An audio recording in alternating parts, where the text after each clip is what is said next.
Hating the wealthy will lead to poverty. Xiefeng. Philosophy tells us that the principle of unity of opposites is universal in the universe.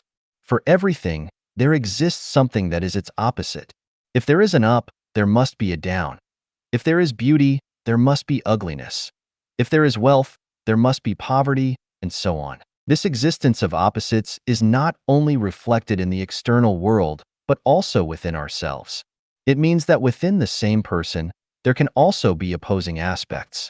For example, if you dislike wearing clothes, then you can only be naked. If you dislike the truth, you can only live in falsehood. If you dislike men, you can only become a woman. Therefore, if you hate the wealthy, you will inevitably head towards poverty. From this, we discover a pattern. Things tend to move towards their despised opposite.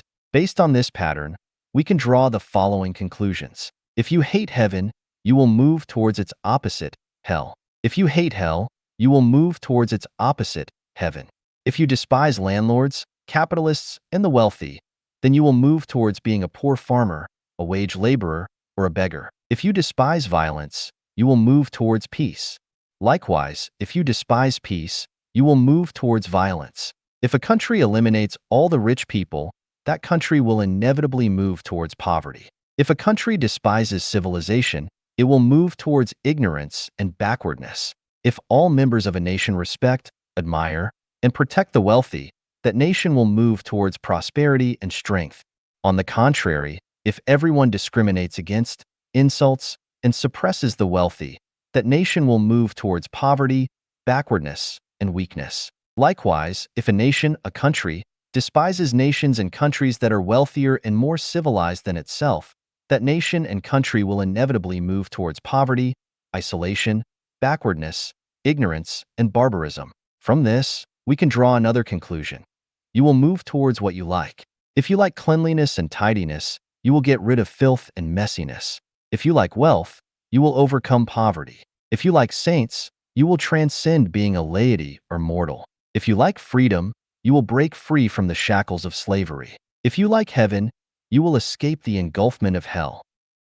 Our reality is created by our consciousness. A consciousness of poverty can only create a reality of poverty, and only a consciousness of wealth can create a life of abundance. Just look at Israel and Japan, and then look at Zimbabwe and Venezuela. The logic is evident. Do you want to live in heaven? If so, you must first have the consciousness of heaven. How can you have the consciousness of heaven? Take a look at my descriptions of the 1,000-year world, 10,000-year world, and the Elysium Celestial Islands continent.